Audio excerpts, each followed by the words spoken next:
For the record, this matter is before the court to review any outstanding issues, including but not limited to both parties' monthly parenting time complaints. This hearing is being conducted via Zoom. Aaron Atkinson, the plaintiff, is present. Is Samantha Sewell present on audio? Yes, Your Honor. All right. Good morning to both of you. Morning.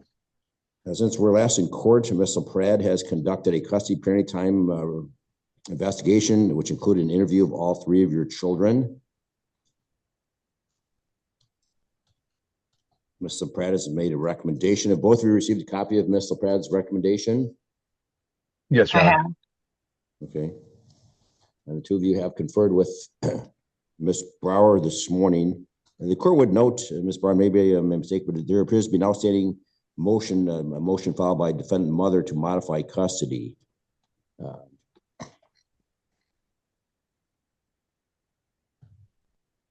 I don't know if that needs to be addressed in this recommendation, but in any event, the recommendation, Mr. X, there's Ms. Sewell. Good morning.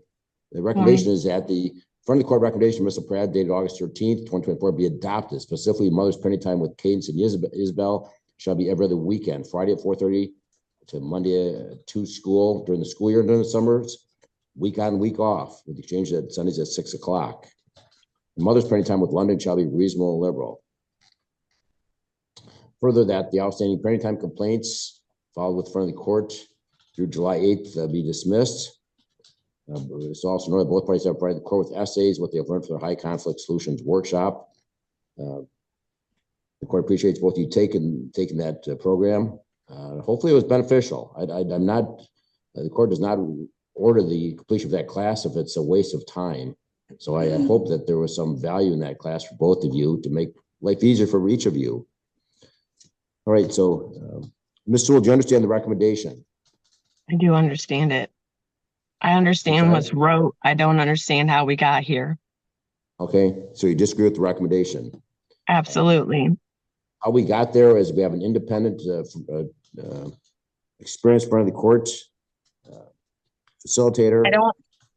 I personally feel like she's interviewed your children. So your children are 16, 14, 13. This is not like a 6-year-old. So much more weight to be given on the thoughts and input of the children. I can guarantee you that, Ms. Sewell. So maybe you should ask yourself these questions, because obviously this is what the children want. The children would always choose ice cream over broccoli, and that's what's happening right here. I serve my children broccoli. He chooses to serve them ice cream. Children will always choose ice cream over broccoli. There are serious concerns within this case that have not been addressed. And unfortunately, it's so sickening and disturbing, this case, that the outcome of this recommendation is me dropping out. I don't wish to continue this anymore. My children have been failing educationally for years, and he's the one in charge of getting them to school, taking them to school. He's been charged with truancy charges. My son has dropped out of school.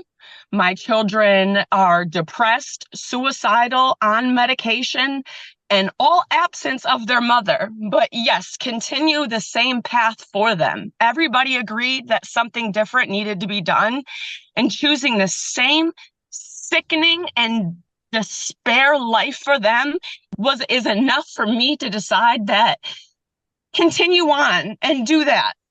My son is now dropped out of school. There's no changing that. My daughter had a 1.3 grade average last year. I have went to court every single year fighting to know knowledge about my kids, fighting to be present for my kids, fighting for my kids to attend birthday parties, fighting for my kids to attend funerals. I've had to go to court to know my kids' education, to know their therapist. I've had to go to court to have you tell him that he had to keep them in school so he wouldn't take them out for acting classes. I've had to go to court for all these things, and nothing has been done.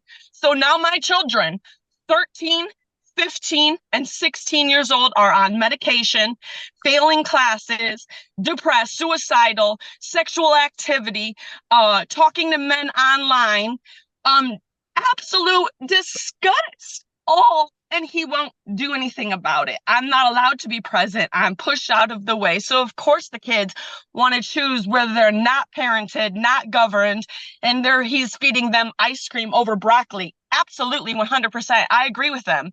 However, I don't choose to be a part of it anymore. I choose to not have the police called on me when I take away my son's Xbox. I choose to not have CPS called on me when I'm trying to get help for my daughter's suicide problems. I choose to not have false police reports called on me about stalking my ex. I'm choosing, if you guys don't choose better for my kids, I'm choosing to step aside. Flat out. I have 2 other children to parent and raise and worry about. That's how I feel. To Miss This man, Sewell, hold on. There's another one thing. I started all these parenting time complaints, and up until this point, because he was allowing the kids to move freely between homes, it was working out fantastically great until he tried to strong arm me into paying him some money. Hold on one second. He had moved a man into the basement with my 12-year-old daughter, lied to me about it, lied to the courts about it, wouldn't let CPS in. And my daughter is expressing sexual habits and behaviors, and nobody will investigate it, and nobody hears me. Would you be comfortable with your daughter expressing sexual pornography and doing things online, knowing that there is a man living down in the basement and she's telling people that she's dating a 40-year-old man? Would you feel comfortable with that? This is who I'm leaving my children with. First of all, Ms. Sewell, have you reviewed I think Mr.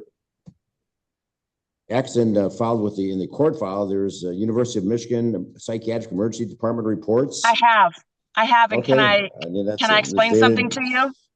Stated June 6th, whether your daughter was taken to the hospital. She claims that there's ongoing, this is her words.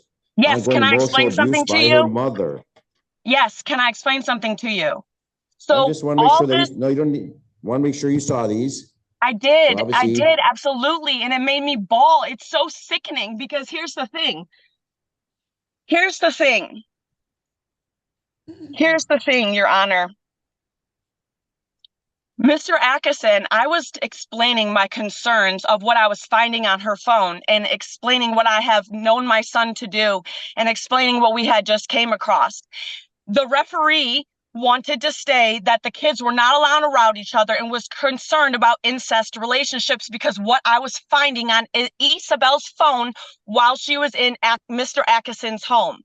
So I explained this to the court. The referee was like, whoa, something's going on.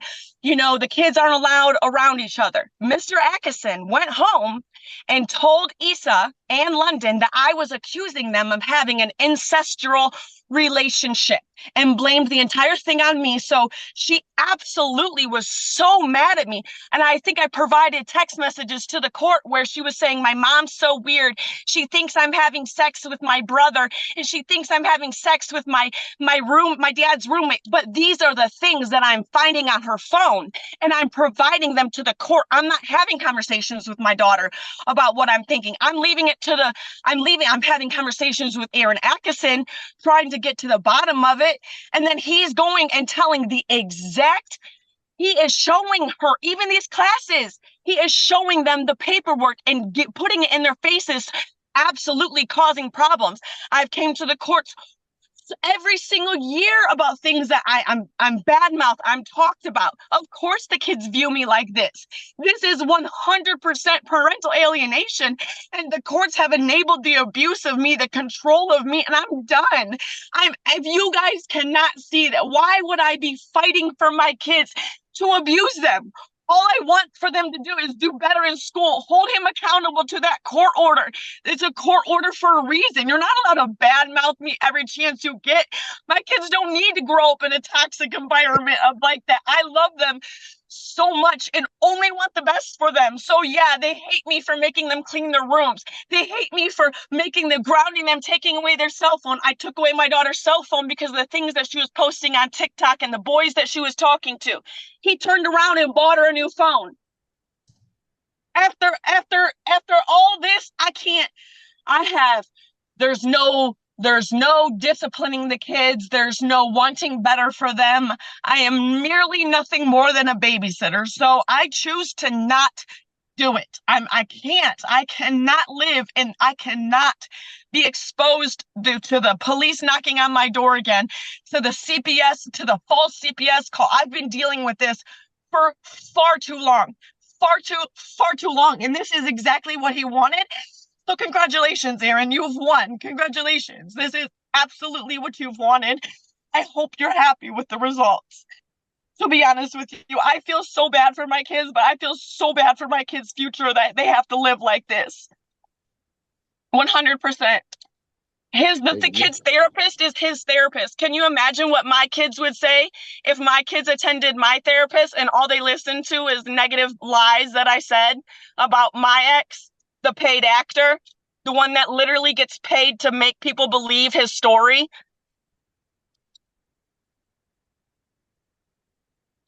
Ms. Sewell, the children need their mother. So I hope you keep an open and they mind. also They need need a their happy mother. mother, and one mother that's not being constantly controlled and abused and enabled by the court system to continue the abuse. I cannot handle it anymore. I have hit a peak. I've hit a moment. I cannot. The summer goes so perfect and so well, and it's so harmonious. And when the kids were moving freely from home to home, it was so good. It was so happy in that time. It was so good. But money is a root of all evil, so I'm sorry I didn't have the money at the time. All right, take a deep breath, Ms. Sewell. First of all, make sure you're listed. You should be involved in school activities, go to parent-teacher conferences. Make sure that you're listed as a contact at school. Absolutely, you're the parent. I have had to go to court and fight for every single thing of that, and I do. I attend everything that I am aware of, that I can. I attend everything. I do everything that I'm supposed to. I show up to therapy. I do everything that I'm supposed to do. Everything and more. I adopted my life in 2020 as if he was standing right next to me. And you can ask any about that. I said, I will live my life as if Aaron Atkinson is standing next to me because that's how it feels. Every move I make, I have to make sure that he's okay with it, how he can spin it, and how he can use it against me and use it against me in court. And that's how I have become this person that I am so proud of today. The fact that you are sitting here and saying my kids don't deserve to have their mother. Why is it okay for this man to have truancy charges? Why is it okay for him to not push school on the kids? Why is it okay for him to be living in a bed bug infested house, almost foreclosed on, and everyone's okay with it? Why are you okay with it? Right, Ms. Sewell, the court fully understands your position. Keep in tabs. If in fact the children are missing school, bring it to the court's attention. The court will make changes. You have all the paperwork right now. You have all the paperwork right now. I have. That's a joke, you telling me that. I brought all text messages, school paperwork. I have absolutely brought everything. The 37 absences. I brought that, Your Honor. Waiting. Mr. Atkinson, do you understand the recommendation this morning? Yes, I do. Do you have any objection to the court adopting the recommendation? No, I do not. The court's going to add a couple things to this recommendation, if you could, please, Ms. Brower. Number one is that all three children shall be involved in counseling, and they shall not be your counselor or therapist, Mr. Atkinson. Not someone that you are seeing. Just understand, all three children shall be enrolled in counseling. They've all three got problems. So all three should be enrolled in counseling, and they should not be your therapist or counselor. And finally, if the children miss school because of illness, you need to take them to the doctor that day. No unexcused absences. So if you take them home. Schedules the appointment during school. Please do not interrupt. Mr. Atkinson, if these children are sick, they don't go to school, you need to take them to a doctor that day. Understood? Understood. And Ms. Sewell, please keep tabs on the records. If in fact they're missing school, the court's we'll bring them back into court, and the court wants answers as to why they're not in school. This is a joke. Right. I've been doing this for years, Your Honor. Every single year I provide the school record. Every single year. So you're telling me to do exactly what you told me last year, which was the thing that you exactly told me the year before, which is the exact thing that you told me the year before. You've told me this every single year. Every single year you've told me this. I've been bringing this to you every single year. Every single year, Your Honor. Well, we've got 3 files here and there's been a lot of activity, but bring them timely. Ms. Sewell, I do, Your Honor. apologize. It has but 30 again- days you have 30 days to file the complaint. I do, Your Honor. I do. I file everything on time. I do bring it to you. I do. So you're telling me the exact same thing as you did a year ago. So what is it going to be? One more child is going to drop out? Are we going to wait till one more child gets to drop out?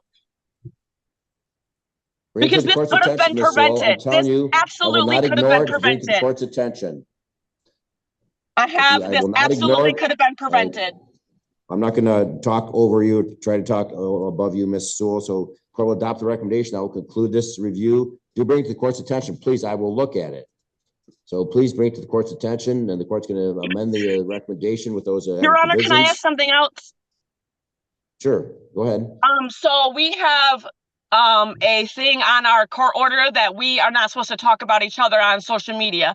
However, I'm not being quiet about what's being done to me at court anymore. And since the court order has never been followed before, and there are no consequences. So if I start speaking out about what's being done in the care that Mr. Atkinson, and I have already interviewed with the podcast company that wants to hear my story about what's been happening with friend of the court, CPS, and how I've been treated and the injustice, and the fact that you're still allowing this behavior and you're giving custody to him. Am I allowed to speak about it, or are you putting a no speak order on me? Am I allowed to tell my story, or is this allowed to be aired? If you're not sure about following court orders, then you should consult an attorney, because yes, you violate court orders, people can be held in contempt. With that, Okay, but why is he allowed to be recommendation. held? Why is he allowed to disobey the court order, but he is not allowed to be held? He never gets held in contempt. So why is it that I only am allowed to be held in contempt, but he does not have to be held in contempt? You just dismissed about 20. Both 20 parties are subject to the contempt powers of this court to violate court orders. With that, but you're not, because you just dismissed all my court orders that he violated. So are you going to choose to violate me and not him once again? I'm just saying, I want to speak out. I want this podcast to be aired. I very much want my voice to be heard. I think that other people can benefit from hearing my story about the injustice that's been being caused to me. I want to speak out about my story, and I want to make sure that I'm not being contempt of court again, because I'm the only one that gets held in contempt of court. So I'm asking you to lift that ban on me being able to speak and me being able to speak about my story. Your request is denied. Okay, I will take my chances. Okay, that will conclude this hearing.